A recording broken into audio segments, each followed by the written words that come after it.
He thought he was invisible. For 44 years, he was right.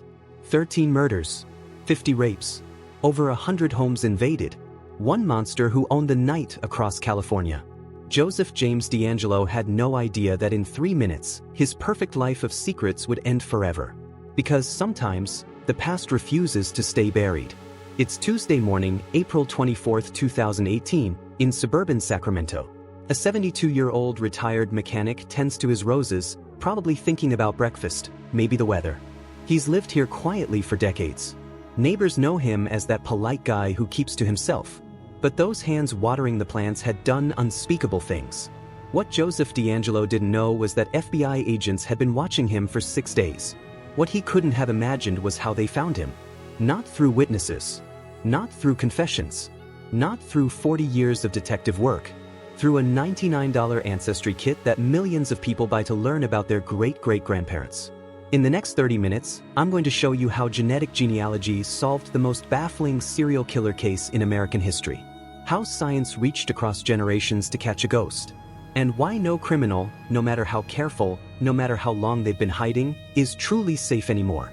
Because if they could catch the Golden State Killer this way, they can catch anyone. Let me take you back to a time when evil seemed to have a face, but no one could see it. The mid-1970s. California was the American dream. Sprawling suburbs, young families, unlocked doors. People felt safe. They were wrong. For 12 years, from 1974 to 1986, one predator turned that dream into a nightmare. The numbers alone should chill you.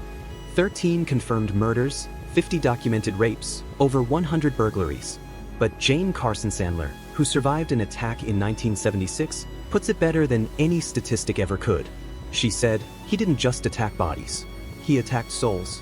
He attacked entire communities. For 40 years, he lived rent-free in our heads." This wasn't some deranged killer striking randomly. Every attack was methodically planned with surgical precision. Here's how he operated and why it was so terrifying. First, he'd prowl neighborhoods for weeks. Not days, weeks. Studying routines, watching families, learning schedules. Neighbors later reported seeing a strange man jogging through their streets, but he looked so normal. Then came the psychological warfare. He'd break into homes during the day when families were at work and school. Not to steal, to terrorize. He'd rearrange furniture, move personal items, sometimes even eat food from the refrigerator. Victims would come home to find subtle changes. A door they remembered closing now slightly open. Items moved just enough to notice. The message was clear. "I've been in your sanctuary. I can come back anytime." When he finally struck, always between midnight and 5 a.m., he moved like a ghost. Masked or disguised. Voice whispered or artificially altered. Phone lines cut. Escape routes planned. To investigators, he seemed to possess supernatural abilities. Never left fingerprints. Seemed to know exactly how to avoid detection. Some detectives privately wondered if they were chasing someone with law enforcement training. But here's the thing about ghosts. They're never quite as invisible as they think. At every single crime scene, he left behind microscopic traces of himself. Biological evidence that seemed almost worthless in the 1970s and 80s. DNA technology was in its absolute infancy. Police could collect it, bag it, store it, but they couldn't use it. Not yet. For over 30 years, that evidence sat in storage facilities across California, waiting. Waiting for science to evolve. Waiting for technology to catch up to justice. Little did anyone know, those microscopic traces would eventually become the Golden State Killer's downfall. By the late 1980s, the attacks had stopped. Not because the killer was caught. He simply vanished. Like he'd never existed. But the investigation never stopped. For decades, this case consumed entire careers. Detectives retired, passed files to younger officers, who eventually passed them to the next generation. By the 2000s, DNA analysis had evolved dramatically. Those evidence samples from the 1970s suddenly had value. Investigators could now confirm what they'd long suspected. These weren't random attacks by different criminals. They were connected. The East Area rapist, the original Night Stalker, the Diamond Knot Killer. They were all the same person. One detective said, "We finally had scientific proof of what we believed for 20 years. One killer. One monster responsible for terrorizing California." But there was a fundamental problem that seemed impossible to solve. DNA evidence only works if you have someone to compare it to. The Golden State Killer had never been arrested for a major crime.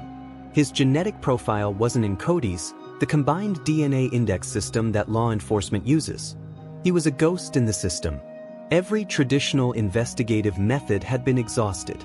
Hundreds of suspects questioned and eliminated. Composite sketches distributed across California. FBI behavioral profiles created by the nation's top profilers. Reward money offered. Media campaigns launched. Nothing worked. By 2010, the case was effectively cold. Not officially closed but dormant. The task force was disbanded. Resources were redirected to active cases. Families of victims waited for answers that seemed like they would never come. Some victims had died of old age, never knowing who had destroyed their lives. The Golden State Killer had seemingly achieved the perfect crime. He'd terrorized California, then disappeared into the fabric of ordinary American life. But sometimes, obsession can accomplish what institutions cannot. Meet Michelle McNamara, true crime writer, mother, insomniac investigator who couldn't let sleeping monsters lie. McNamara wasn't a cop, wasn't a trained investigator. She was a writer with an obsession, working from her home computer in Los Angeles, often through the night, diving deeper into California's most notorious unsolved case than anyone before her. Through her blog, True Crime Diary, McNamara did something that law enforcement had struggled with for decades. She connected the dots. She saw patterns. She gave this faceless monster something he'd never had. A name. The Golden State Killer. One of her collaborators said, Michelle coined the term Golden State Killer. Before her, you had the East Area Rapist, the original Night Stalker, different names for what everyone suspected was the same person. She unified it under one identity that captured national attention. McNamara was working on what would become her masterpiece. I'll Be Gone in the Dark, one woman's obsessive search for the Golden State Killer. She never finished it. Michelle McNamara died in her sleep in April 2016, at just 46 years old.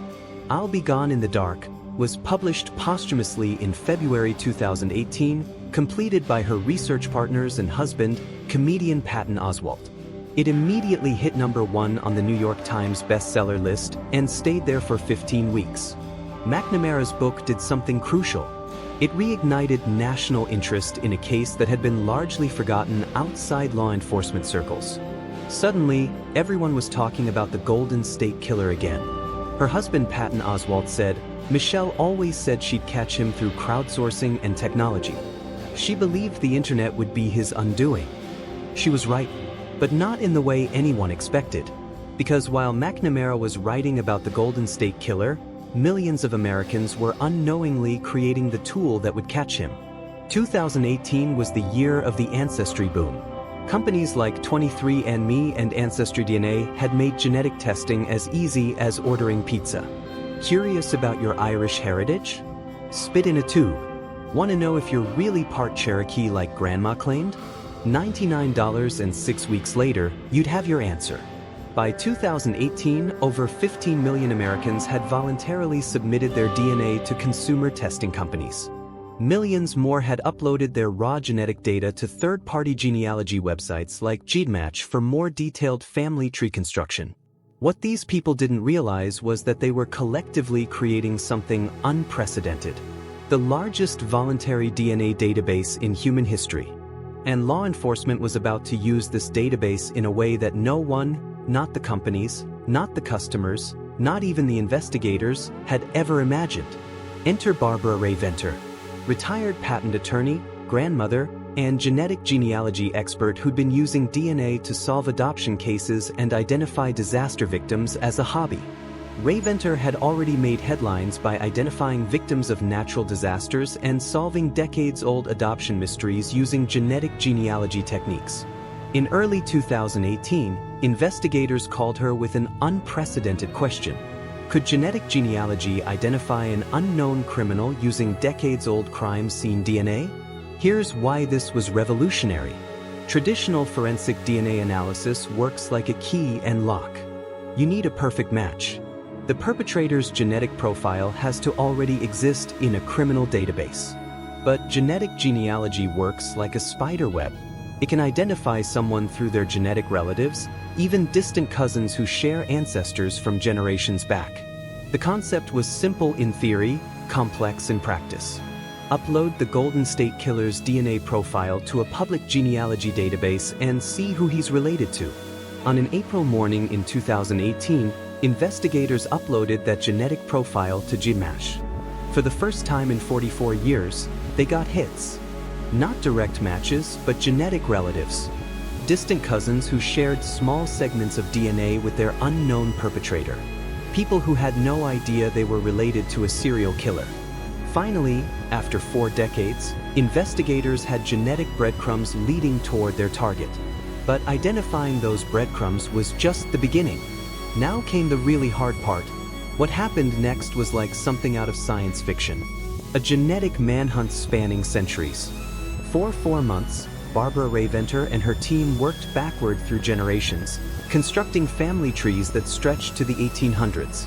They identified common ancestors shared between the Golden State Killer and the genetic relatives in the database. Think of it like reverse engineering a family reunion from hell. The work was painstaking and incredibly complex. DNA inheritance is random.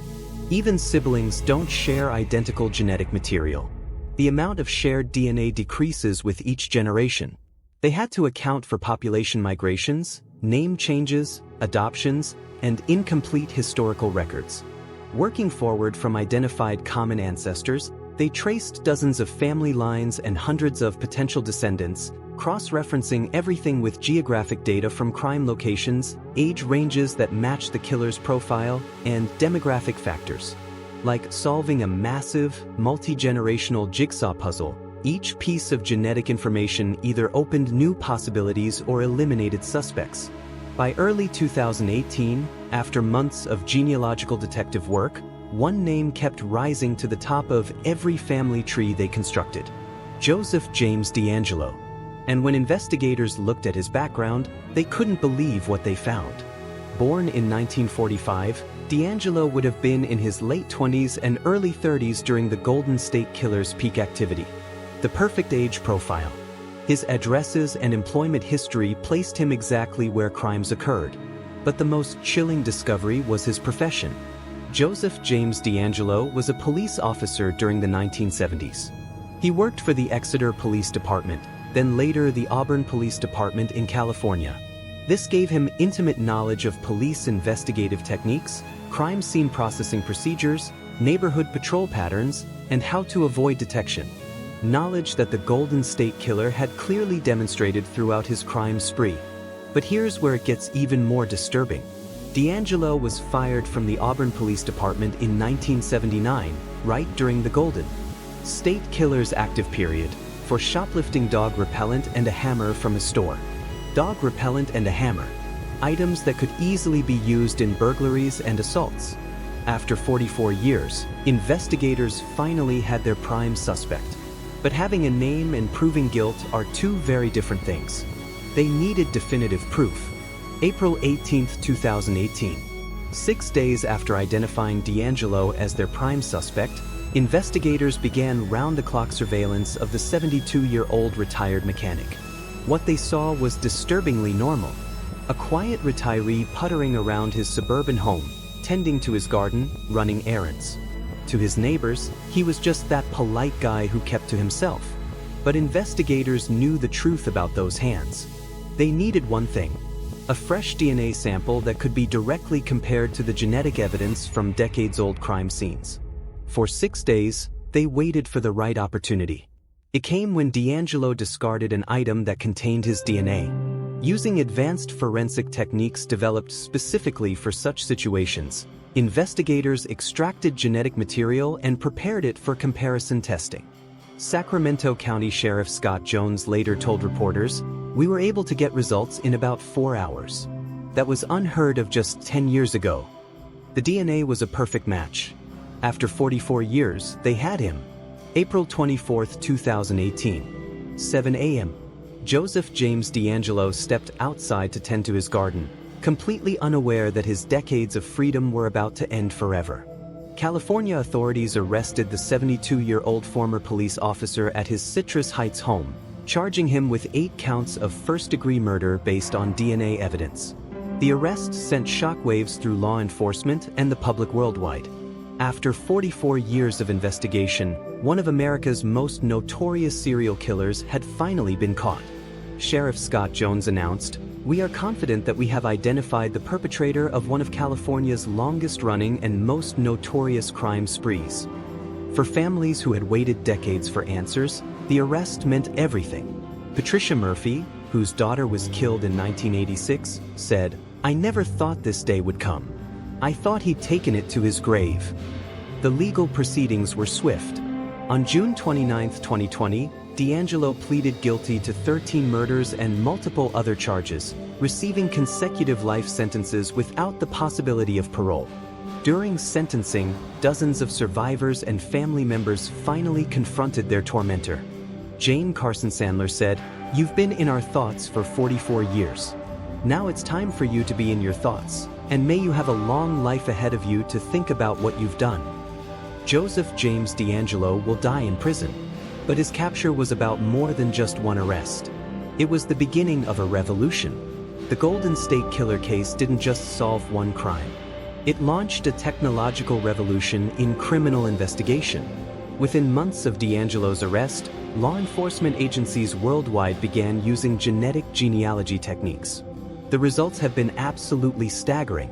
Over 200 cold cases solved in the first 3 years. Cases that had been cold for 20, 30, even 50 years suddenly resolved. What took 4 months in 2018 now takes weeks or even days. Research shows this technology could theoretically identify 60% of white Americans of European descent, even if they've never taken a DNA test themselves. More people participate in consumer DNA testing, the identification net grows exponentially larger.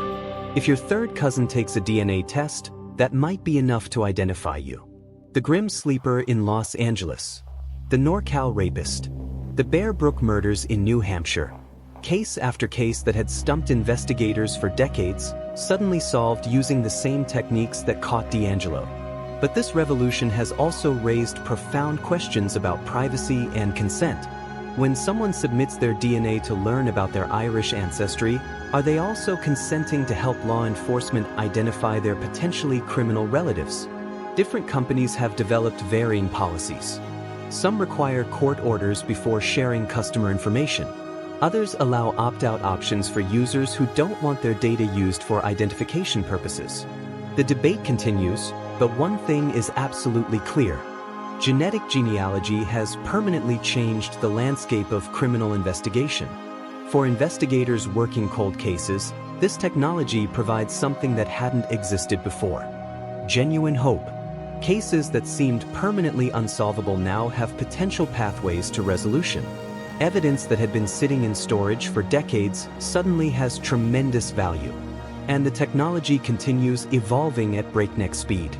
Artificial intelligence automates genealogical research, DNA extraction from smaller, more degraded samples, international databases for cross-border crimes.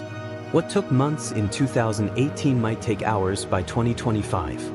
For 44 years, Joseph James DeAngelo believed he had committed the perfect crimes. He had terrorized entire communities, destroyed countless lives, then seemingly vanished into the suburbs of Sacramento. He had outsmarted hundreds of detectives, FBI profilers, and forensic specialists. He had survived changes in investigative technology and technique. For nearly half a century, he seemed absolutely untouchable.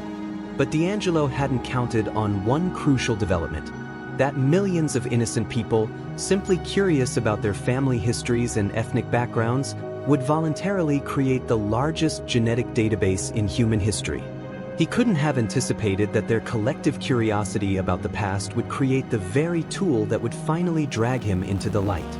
This wasn't traditional police work. It wasn't witness testimony or deathbed confessions.